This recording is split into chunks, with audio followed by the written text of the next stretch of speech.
Welcome everyone. In the previous video, we could not complete the entire chapter, so we'll complete that first in this video. And one very important thing that we are going to cover in this video is about the historiography. All right, the West has come up with this concept of that the exact historiography of the history of Bharat cannot be established. So, what largely that term means is the chronology, meaning what is the exact sequence of dynasties and kings one after the other, right? So, it cannot be established concretely. Now, there are multiple reasons why this cannot be established concretely, and the number one reason for that is we have adopted their dating system, that is the Gregorian calendar. So, obviously, their dating system is different from our dating system. So, hence, based on their dating system, they cannot establish the chronology of our country, and hence, we are supposed to acknowledge and concede that yes, indeed, there is no historiography in the history of Bharat. Okay, you see the absurdity of this argument. The sole reason why you cannot establish the historiography of Bharat because you have adopted the Gregorian calendar. Okay, and then on top of that, they will say that see, our kings and emperors and all of them, they have a well established historiography in our calendar. You also adopt our calendar. Prove to us that your kings had a regular historiography in our calendar. So that's not going to be possible. Okay, the entire historiography and the chronology of the kings and emperors in the land of Bharat is very well established in our dating system. But since we have adopted Gregorian calendar, to this very day, I'm not really sure why have we adopted it, because but we still continue with it. All right, and nobody has even bothered to change it. So let's just let it be limited to that. But yes, that is one myth that we are going to bust in this video.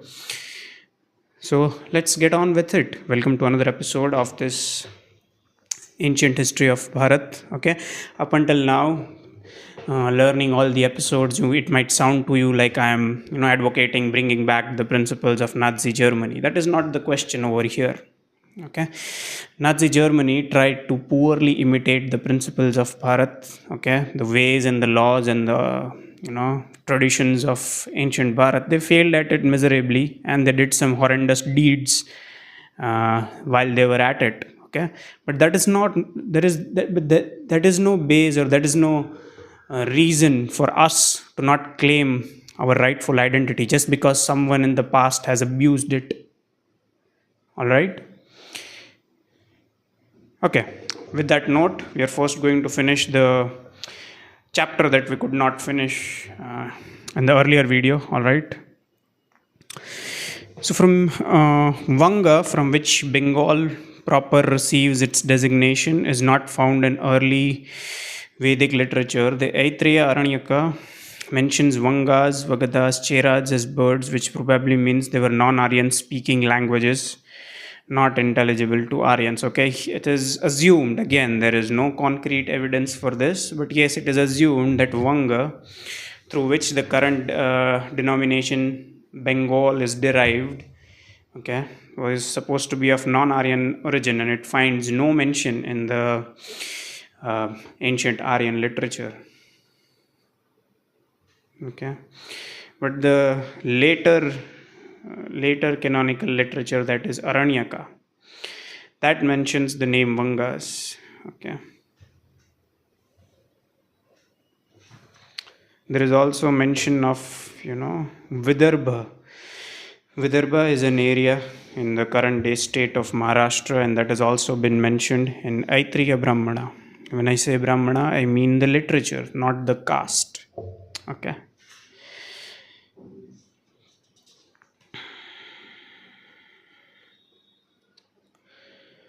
The celebrity enjoyed by the North in academic matters is further corroborated by the fact that Taxila became a famous seat of learning, and classical Sanskrit was first developed in Kashmir.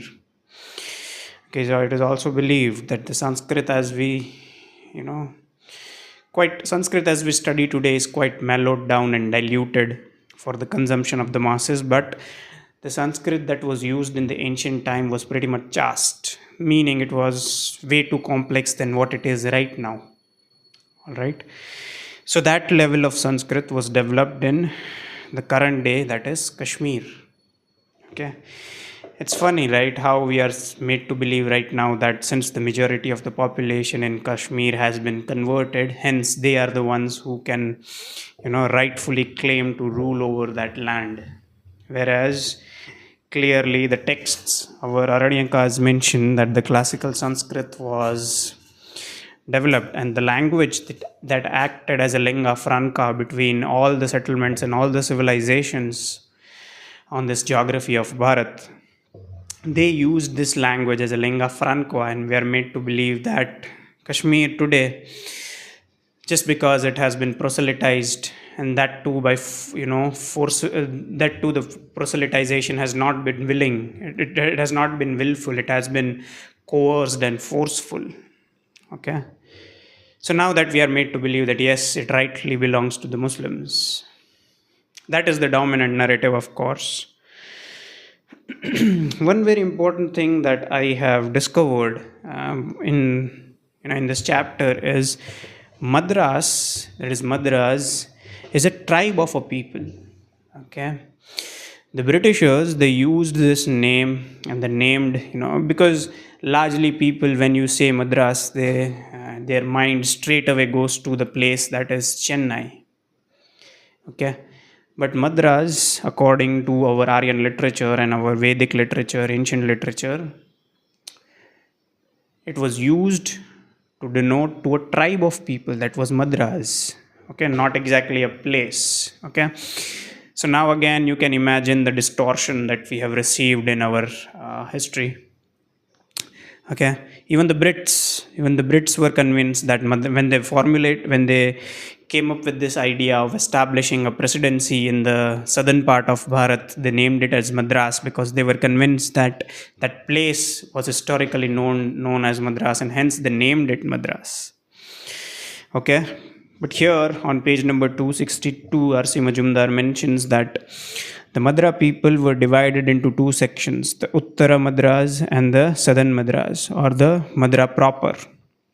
The Uttara Madras alone appear in early Vedic literature, and they dwelt, as already stated, beyond Himalayas, probably in the land of Kashmir. Okay, so there were two tribes of Madras, the Uttara and the Dakshina, meaning the northern and the southern. The northern ones, they lived in the land that we today call as Kashmir. Okay. And there were others as well who dwelt largely to the southern part of Bharat.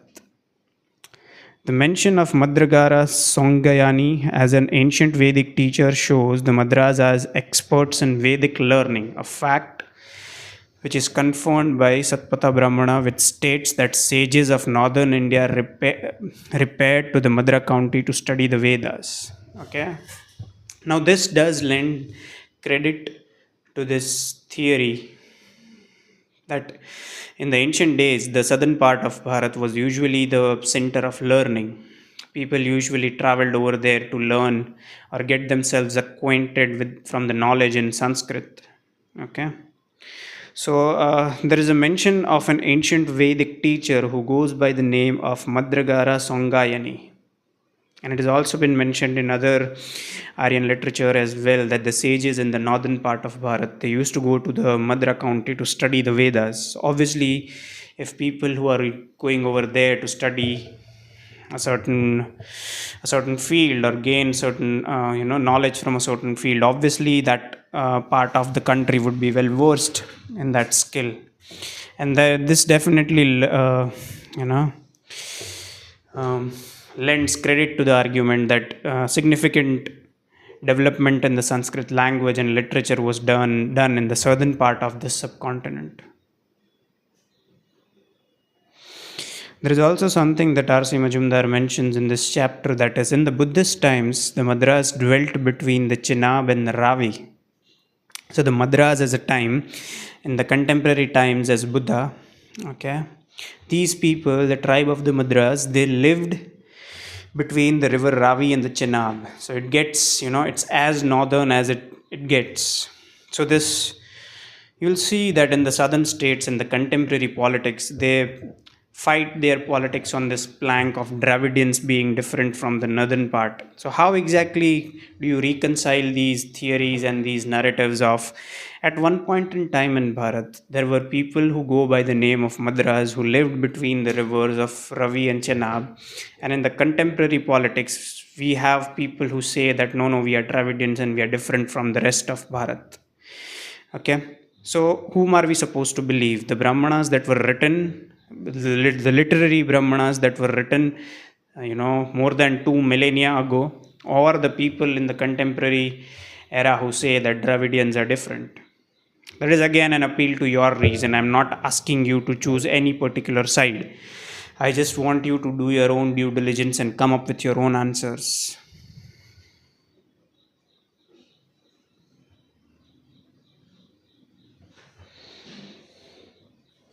All right. On page number here on page number 264, R.C. Majumdar also mentions Andhras, Sabaras, and Pulindas are known from the Mahabharata to have been tribes of the Deccan. Okay, so the name of the state, that is Andhra Pradesh, that has also been mentioned in the Mahabharata. Although it has been mentioned as the name of a tribes, the Andhras. Okay, so whatever names, okay, names are pretty much important. The name of a place, the name of a person, the name of a tradition, because that is what carries with it the history. Okay, nothing is named without any reason. So the tribes such as Andhras, Sabaras, and the Pulindas, they have been mentioned in Mahabharata. Now, Mahabharata as an epic was written like, a millennia and 5 centuries ago. So, yeah, again, an appeal to your reason. Again, on page number 265, he mentioned Nishadas as an offspring of the Brahmana father and the Sudra mother. Okay, so there is also some description about intermingling from the Varnas. Okay, people who were intermingling and the babies that were being produced by such, intermingling, they were named Nishadas. So having a Brahman father and a Sudra mother would earn you the epithet of Nishada. Okay.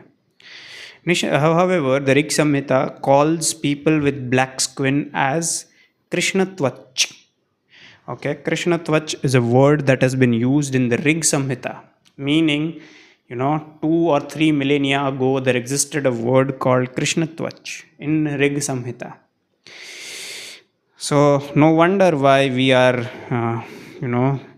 when you come across the Bhakti bhajans and the Bhakti tunes and all of that, all in there is this clear and explicit admission that, Krishna, he did not have a fair complexion. He had a darker complexion. So, do you think this is a coincidence? The Rig Samhita mentions Krishna Twach as a word to refer to people who are black. And Krishna, in the contemporary Bhakti cult, they have bhajans that admit that Krishna indeed had a non-fair complexion. So do you think this is coincidence, or is it out of just coincidence? Okay, nothing happens by coincidence. There has to be some reason underneath it, and this is the reason. R.C. Majumdar, he also mentions Aryan settlements would make it clear that the period of the later Samhitas, Brahmanas, Upanishads, and Sutras is characterized by the spirit of adventure and expansion. And the advancing Aryans were spreading in every direction, colonizing the east, south, and north. Okay. Now here is again, I also tend to disagree with the Rig Samhita as well. Okay, I apologize if that is pretty much offensive for the people who are viewing this, but that is the beauty of my civilization and my faith. I'm allowed to question God. Okay, so here is my profound disagreement with Rig Samhita as well. Why do you assume that the Aryans were colonizers? They wanted to expand. Okay, now here you will again make this argument that humans by nature are, inclined and, proclivitized towards certain vices. Okay, but this theory is rooted in the idea of the human conscience or the human psyche being inherently sinner or inherently sinful. Now, this idea of human psyche and human conscience being inherently sinful comes from the monotheistic tradition, not from the pagan or the polytheistic tradition. Okay, so whatever theory or the hypothesis that we cannot form based on the bricks, okay, that are provided by the monotheistic tradition. Our civilization does not assume that humans are inherently sinful. Okay, they might be inclined towards sins, that is a different argument to be made, but the monotheistic tradition, that is Christianity and Islam, they assume that humans by nature are sinful and hence they have to be guided, and hence they have all these recommended actions that are pretty much mandatory for them to carry out. Okay, whereas here again I will repeat that paragraph for you to comprehend it in a better way. Aryan settlements would make it clear that the period of later Samhitas, Brahmanas, Upanishads, and the Sutras is characterized by a spirit of adventure and expansion, and the advancing Aryans were spreading in every direction, colonizing east, south, and north. So, why would we assume that, the Aryan faith spread in these directions? Because it was Aryans who were colonizers and went to these lands and colonized them. Why can't we again operate under the hypothesis that all these civilizations or all these communities and settlements came up parallelly and simultaneously without, obviously there has to be some intermingling between each other since they were so much proximate to each other. There has to be some trading relations, but we cannot assume that, from the mothership of Harappa and Mohenjo-daro, and then Aryan civilization spread outwards. Why cannot all these further eastern and southern and the northern civilizations be standalone settlements on their own?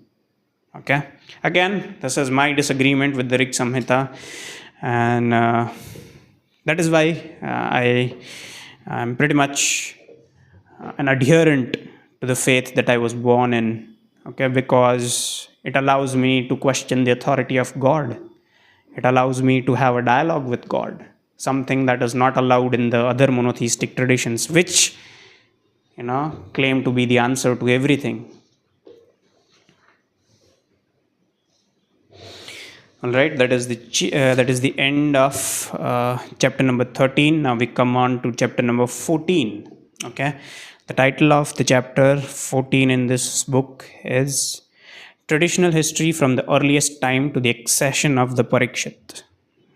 Okay, now Parikshit is a king that is pretty much, has been given the status of God, but we will come to it in the later stages of this series. Right now we are going to focus on the traditional history. Okay, one argument that I mentioned in the beginning of this video that is put forward on the history of Bharat is there is no clear chronology. There are no clear dynastic lines, that is kings after kings and emperor after emperor, to establish a clear chronology for the history. Okay, that is because we have adopted the Gregorian calendar. Obviously, there is not going to be a chronology in the Gregorian calendar. A calendar that has originated in the West, a calendar that is rooted in Christianity. Okay, but whereas if you look at your own calendar or your own dating system, there are clear-cut historiographies and chronologies of dynasty. Okay, but we are made to believe that all of this is superstition, all of this is fake, facade, and we are supposed to adopt a Gregorian calendar. So you see how absurd this argument is. Okay, they want us to convince them based on their dating system to give them a perfect chronology of our kings and emperors, whereas it exists in our dating system. Okay, but they will not recognize our dating system. Why? That is something for you to ponder about and appeal to your reason. Why wouldn't they accept our dating system? All right. So the chapter begins from page number 271. R.C. Majumdar writes in the second paragraph itself, in spite of these obvious defects, the Puranic account may not be regarded as wholly unreliable. it is likely that the royal genealogies and the ancient ballads of kings and heroes were preserved from very early times by the Sutas. It is explicitly laid down in the Vayu Puran that the Suta's special duty, as perceived by good men of old, was to preserve genealogies of gods, rishis, and most glorious kings and the traditions of great men. Okay, so it has been mentioned. R.C. Majumdar has quoted where exactly in Vayu Puran has this been mentioned, but Sutas again was a tribe of people, and it was their special duty to maintain records and genealogies and the lineages and the family line of the genealogies of gods, the rishis, the most glorious kings, and the traditions of great men. Okay, so who exactly were these Sutas? Sutas was a tribe, one of the Bharata tribe, one of the most ancient Bharata tribe there is. Okay, now they had been entrusted with the responsibility of maintaining the genealogies. Okay, it has been mentioned, it has been attested and corroborated by Vayu Puran itself. Uh, Now, R.C. Majumdar has quoted with the verse and the chapter and the page number itself. It is there on page number 271. So, if you are sitting with this book, you can verify it.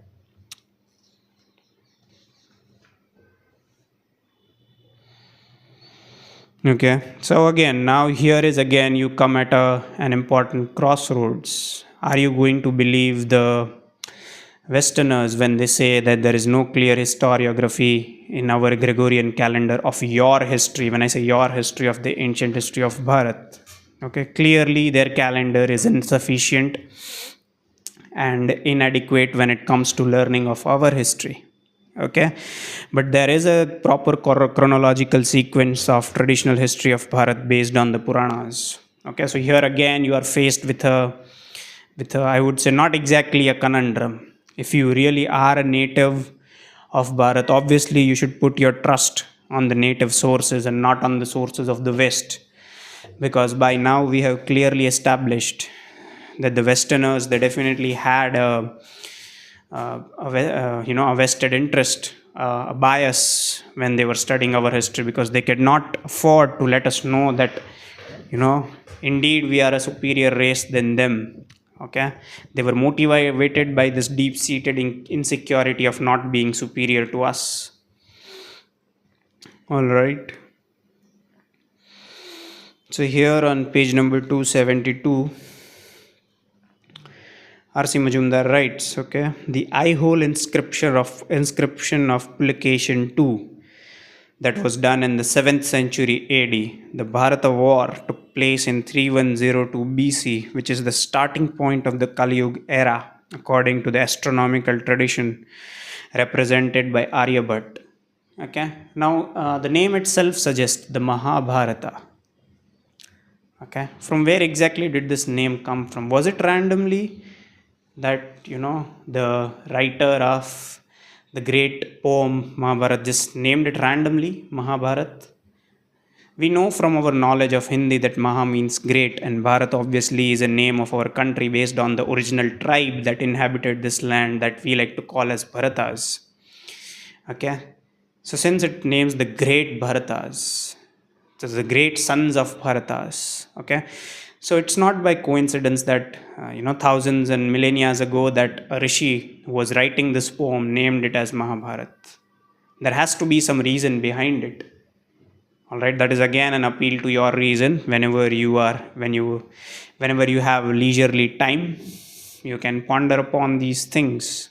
Okay, Maharshi Vedvyas did not come up with the name Mahabharata randomly. There has to have been a reason behind it. Okay, so the 7th century king Pulakeshi II, okay, there is a place called Aihole down south in Bharat, wherein he writes that the Mahabharata war took place in 3102 BC. Now, for a commoner or a layperson, they might face a difficulty of understanding the scale of so and so BC and so AD. Okay, so let me give you a brief idea about the time scale that is based on the Gregorian calendar. Okay, so the current year is 2024. So it means 2000 years. So if you rewind back the clock 2000 years, we'll reach a point that is 0. All right, that is 2 millennia and almost 2.5 decade. So 2 millennia and 2.5 decades ago, you'll reach a point that will be 0, and further rewind the clock back 3000 years from that point. That is when the Mahabharata war took place, according to an inscription. That is according to an inscription that is there at a place called Aihole, and that was engraved by a king Pulakeshin. Now, why exactly is this king engraving these things about Mahabharata? That is again something for you to think about. There has to be an answer to this question. It cannot be a coincidence that a 7th century king is engraving these things just because, he wanted to. There has to be a deep seated reason behind it. Again, I will leave it to your better judgment. Okay, so yes, there are clear genealogies given. Now, here is where there is an interesting story. Okay, the day again on page number 273, R.C. Majumdar mentions this date, which is 3110 BC, curiously enough approaches 3102 BC, which has been taken as the beginning of the hypothetical Kali age for astronomical calculations. There is no doubt that the date 3102 BC signifies some important and epoch-making event in the traditional history of Bharat. Now, why would Aryabhat, take this date to be the starting of Kali Yuga? Was it random? Since Aryabhat was a Brahmana, you were supposed to believe his word for it that yes, okay, from this date onwards, Kali Yuga starts? Or was there a deep-seated reason behind it? Was actually Mahabharata that took place and it ended in 3102 BC, and then from that point forward it was Kali Yuga that started? Which one is more convincing to you? I will leave it to your better judgment. Okay. There is no doubt that the date 3102 BC signifies some important and epoch-making event in the traditional history of Bharat. If it denotes the period of the beginning of the rule by Manu Vaivasvata, that means that it stands for the date of the great flood recorded in the Satpatha Brahmana and other accounts at which Manu was the savior of humanity.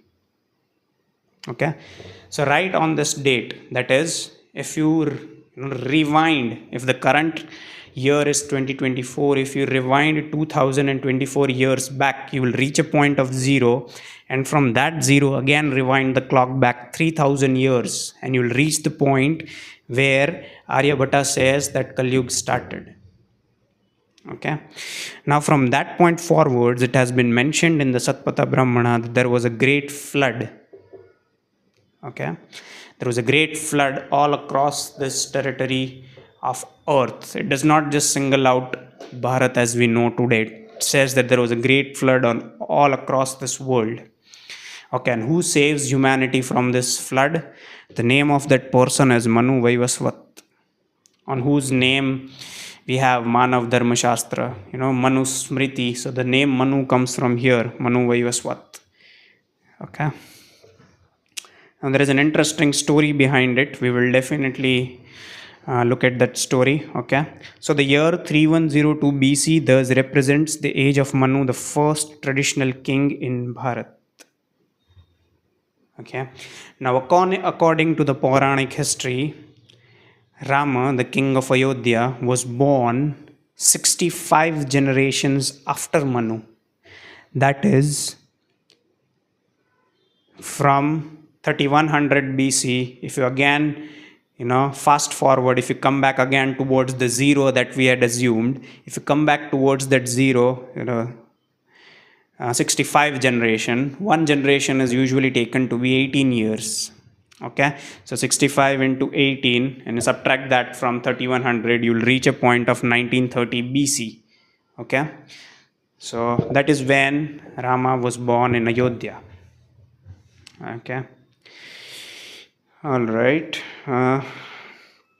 On page number 274, R.C. Majumdar mentions The Vayu Purana mentions Ananda as a Brahma, the supreme ruler who was the predecessor of Manu.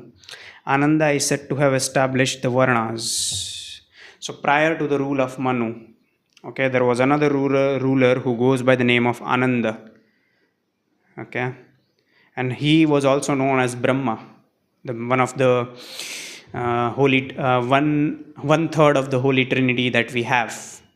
Okay, now he was the one who established the Varna Pratha, the system of classification. Manu's capital lay on the bank of river Saraswati. He is said to have subdued all enemies and became the first king of the earth. Okay, this is mentioned in Vayu Purana. This is not me making these things up. So if somebody has mentioned these things in Vayu Purana, there has to have some value in it.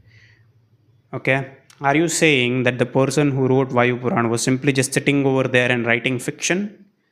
Okay, now I'm willing to concede that all these Aryan literature may or may not be fiction, but you cannot say with absolute certainty that the entirety of these Aryan literature is fiction. There has to be some degree of truth in it. There has to have some degree of resonance with the truth. Okay. The eldest son of Manu is said to be the first Kshatriya on the earth. Okay, so the Manu, the first king, and his eldest son is supposed to be the first Kshatriya. Okay.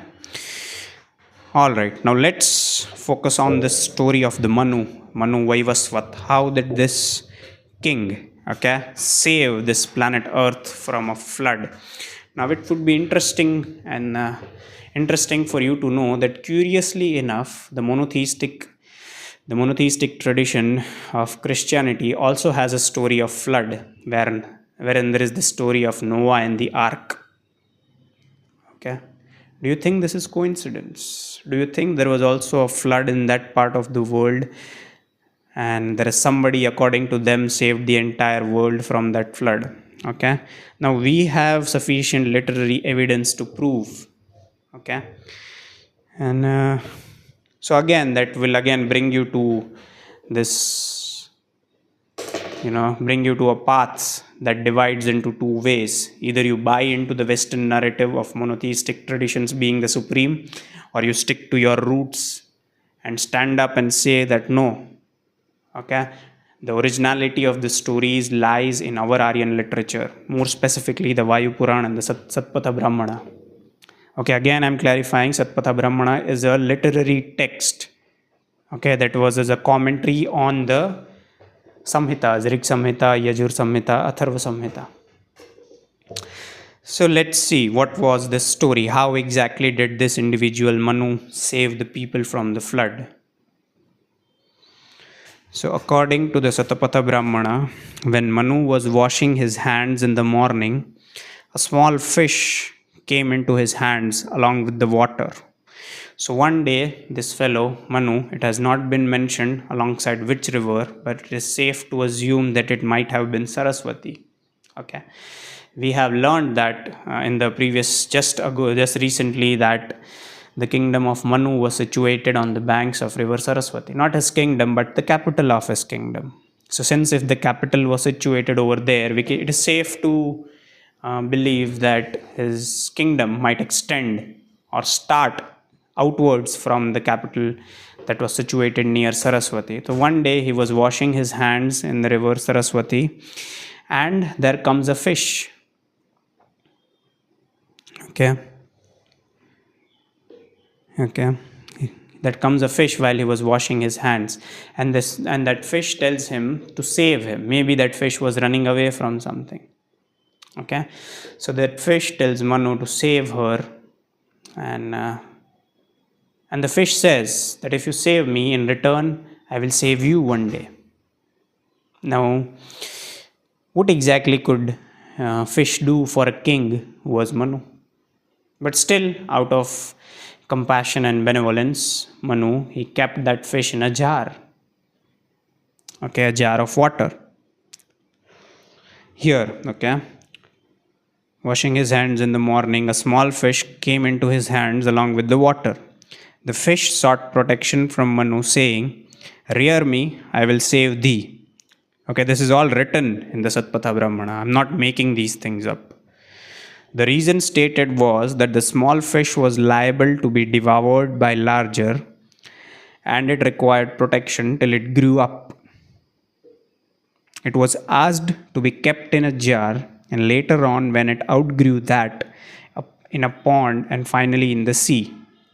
Okay, so again, I would really want to divert from the story and parallelly give you another context. Okay, now this is again entirely my speculation.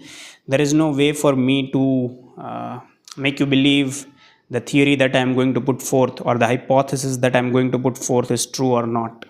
Okay, so the reason why this fish was seeking shelter from Manu was it is running away from some larger ship. Now, according to the chronology of the incarnations of Vishnu, the first incarnation of Vishnu was Matsya. That is the Matsya avatar. Okay, one of the incarnations of Vishnu is fish. And this fish that sought refuge in the arms of Manu was running away from a larger fish. Okay, again, this is just a theory. Okay, I'm not saying that Vishnu is the one that was chasing this fish, but I'm just putting it out there. Do you think this is a coincidence, or there are some pieces of the puzzle that are missing? Okay, we don't exactly know. There are some pieces that are missing in this puzzle, definitely. Okay, so all we are left with to do is arrange all the remaining pieces of the puzzle and try to make sense of what is in front of us. Okay, all right. The reason stated was that the small fish was liable to be devoured by the larger and it required protection till it grew up. It asked to be kept in a jar, and later on, when it outgrew that, in a pond and finally in the sea. Manu acted accordingly. The fish forewarned Manu of the forthcoming flood. The fish was talking to this king, that was Manu, and the fish warned that there is going to come a flood. Okay.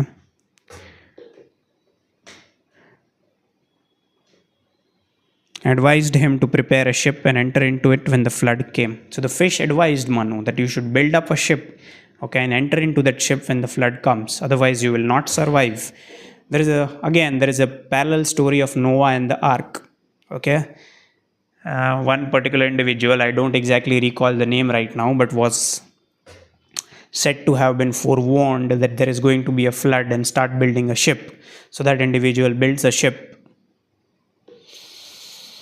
The flood began, okay. The flood began to rise at the appointed hour. Manu entered the ship. The fish then swam up to him. He tied the rope of the ship to its horn and thus passed swiftly to yonder northern mountain. Okay. So it has also been said that the fish that had sought refuge in the arms of Manu, and Manu had reared that fish, and when that fish grew up, and when there was a flood, okay. So when Manu was on the ship, okay, he tied a rope to the horn of the fish, okay. Now, could you really tell me, are there any fishes with a horn in the contemporary world as we know it today? Are there any aquatic animals in the water that have horns? So how exactly did it find mention in Satpatha Brahmana, 5 millennia ago, 5,000 years ago? And the person who wrote this is said that he was writing fiction. Now, I'm willing to concede that this is partly fiction, but not absolutely or completely fiction. There has to have been some degree of truth over here. Okay, so the rope, he puts that rope on the horn of the fish, and that fish takes him to safety. Okay, who's to say the fish that came to Manu wasn't the, wasn't the Matsya avatar? And I'm no expert in this. I'm just simply raising questions. Okay. So yes, eventually the flood subsided, and Manu was saved. Hence, Manu Vaivasvat is known as the originator of the human race in all dynasties mentioned in the Puranas. There are also, genealogies of the dynasties written down by the Sutas tribe, one of the original tribes of the Bharatas, who maintained these genealogies that have been mentioned in the Puranas. Okay. Now, Manu is supposed to be the originator of all these tribes. He framed rules and laws of government and collected a sixth of the produce of land as a tax to meet administrative expenses. Okay, the rules and the laws of the governments that he framed, some version of that exists in the Manu Smriti, hence the name Manu Smriti. Okay, hence that is why you'll see in the popular discourse and the public and the political discourse, Manu is the most hated person by the people who claim to be politicians. Now these politicians are also misguided because they have again managed to shift their locus of identity in the West. Although they might be living over here, breathing over here, eating food over here, but mentally they are still in the West, and hence they subscribe their ideology, their political leanings towards the classification of the West, that is left and right. That is again for you to judge. Okay, I'm simply over here raising questions. Okay, so on page number 276, R.C. Majumdar mentions, so there were multiple tribes. Okay, there are in the upcoming parts of this chapter, there are lunar dynasties, solar dynasties, and there are tribes on tribes on tribes. There are specific names given of the kings. Okay, so all these things exist. It's just a matter of initiative, and it's just a matter of earnesty. Why must we believe the Western scholarship when it comes to the authority of our history? Aren't we supposed to believe what is written in the Puranas, or are we supposed to believe in the scholars of Cambridge who clearly had a vested interest while mapping out our history? Okay, that is for you to judge. Okay, but yes, there are multiple proper nouns given in this chapter, and those chapters quote by source from which Purana and which Brahmana and where exactly is these things mentioned. Okay, now these things aren't fiction. Do you think the writers of these literary pieces would have imagined these names and written down without without any conclusive proof? So yes, Ikshavaku the eldest had its capital at Ayodhya, and his son Vikushki founded the solar line. From Drishta came the Drashtaka Kshatriyas, who probably ruled over Vahika in Punjab. Nothing further is known about them. Their social position is interesting to the student of social history, as they are sometimes called Brahmanas, sometimes Kshatriyas, sometimes even Vaishyas, indicating the fluidity of caste at this period in our history. So even during the 3000 BC, okay, there were people who were referred in all the three Varnas. How is this possible? How can somebody be a Vaishya, Kshatriya and Brahmana at the same time? Okay. So again, this is something for you to ponder about, something for you to think about. I'm not simply saying that bring back these systems. I'm simply questioning the reason why these things have been vilified. Why are we so much reluctant to talk about these things when clearly these things are not what the current or the contemporary scholarship makes them out to be? So why are we exactly reluctant about having these conversations? Fun fact, if we sit down and have these conversations, the politicians will lose their jobs. Alright, so there is also a period called Yayati period. So from 2000 to 2700 BC. Okay, there is a Yayati period. Okay, so initially there was a lunar dynasty. Okay, you'll see that some of the people, in our country Bharat, label themselves as Chandravanshis. So those are the people who trace their lineages back to the lunar dynasty of the Yayati period that existed in 3000 to 2750 BC. Okay. Puruvaras is said to have been intoxicated with power. Okay, Puruvaras are supposed to be the progenitors of the lunar dynasty. They were the ones who started the lunar dynasty. Okay, now this is written in the Brahmanas and in all the ancient Aryan scriptures. It is written, Puruvaras is said to have been intoxicated with power and declared war on the Brahmanas, robbed them of their jewels, and coveted the golden sacrificial floor of the Naimisha sages, who were performing sacrifice. The sages in revolt killed him and installed his eldest son Ayu on the throne. So even after killing a king, they did not usurp the throne. They set up his eldest son on that throne. Okay.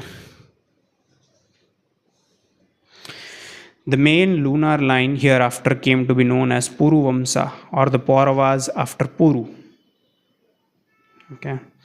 Next up is a solar dynasty. Okay. Now, solar dynasty originally comprises of three lines: Ayodhya, Videha, and Vaisala. So these are the three states that are supposed to be the progenitors of the solar dynasty. Ikshvaku, eldest of Manu's sons, was the first king of Ayodhya, and Manu gave him Madhya Desa. Now, Madhya Desa is the current day Madhya Pradesh. So, the Ikshvaku was the eldest son of Manu, the original progenitor of the human race. Now, Ikshvaku, his eldest son, was given the kingdom of Ayodhya, and he was the first king of Ayodhya, and he was given the land that is called Madhya Desa. This is history, this is not fiction. Okay. All over here is written the classification of the Gotras, how were the Brahmana families established. Now here onwards you will see that Brahmana as the people came to be classified as priests from 3000 BC. Okay. So from today onwards, if you had to imagine the time scale from today onwards, if you rewind the scales back 5000 years, that is when the classification of priests as Brahmanas started. Okay. Now they traced their lineages back to 8 sages, 8 mythical sages, hence we know as 8 Gotras. Okay. Even they themselves internally have some divisions, who are the original ones and who are the later additions, and who are the perversions of the later day and whatnot. Okay. So even the caste of Brahmanas is not an exception when it comes to internal rivalries or internal friction. Next up is the Mandhatri period.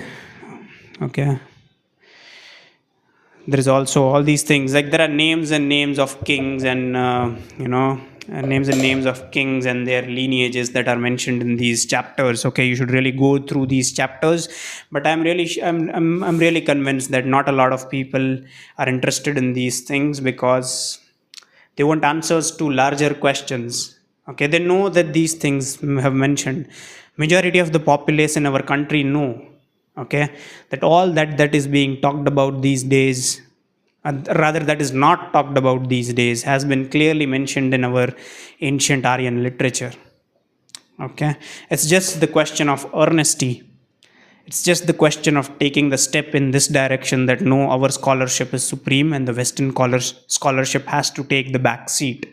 Okay, the burden of proof is on them. Okay, all this while we have been living under this false burden of us having to prove to them. No, that is incorrect. That paradigm must change. Okay. Now, the burden of proof is on them to convince us. Okay, how are these things incorrect? Based on our time scale, based on our calendars, not based on their calendars. Okay. Next up is so from 2550 to 2350 BC, it's called the Parshurama period. Okay, so the legend of Parshurama, obviously people know. Okay, it is said that after some centuries of rule, the warriors, the Kshatriyas, they grew arrogant about their rule, and they wanted to establish their supremacy over the Brahmanas, and it was rather a personal feud. I wouldn't classify it as a Varna struggle. It wasn't a struggle between the Kshatriyas and the Brahmanas. It was a struggle between a king, okay, who had grown so arrogant beyond the point that he murdered one Brahmana priest and invited the wrath of the priest's son, and that priest decimated the Dynasty. Okay, I agree that there is some degree of exaggeration when it comes to, because there are stories about how Parshuram annihilated the face of earth 21 times. Okay, got rid of the Kshatriyas 21 times. And I'm willing to concede that yes, there is some degree of exaggeration over here. But I'm not willing to concede that the entirety and that this legend is entirely and absolutely fiction. There is some degree of truth to it. Okay. So yes, now there is one very interesting story over here. Let me read that paragraph. This paragraph is on page number 286. Okay.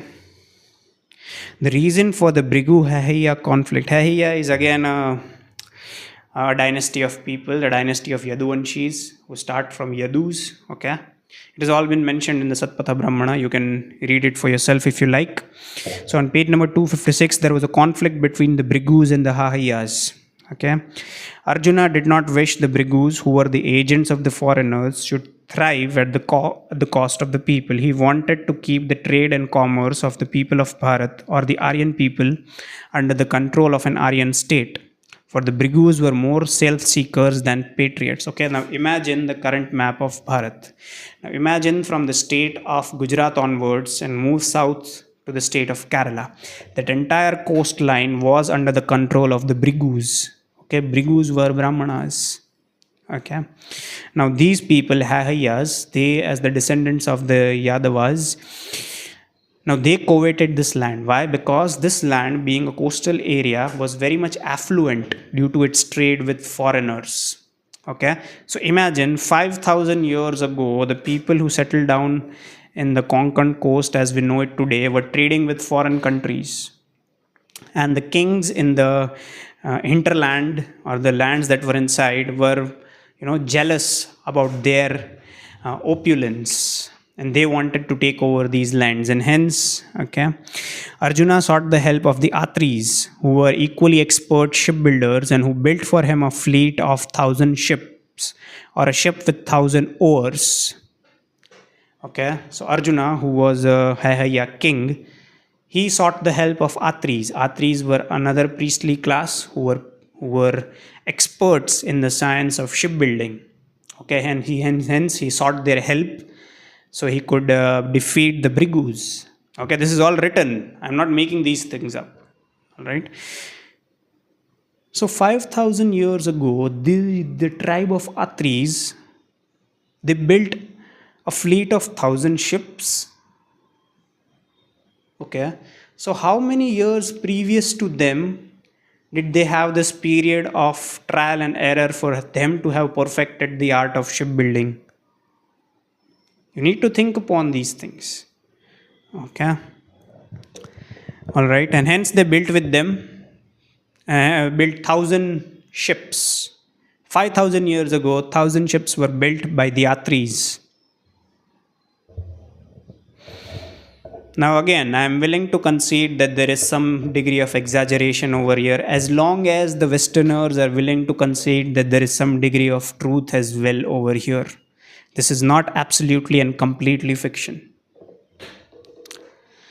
Okay.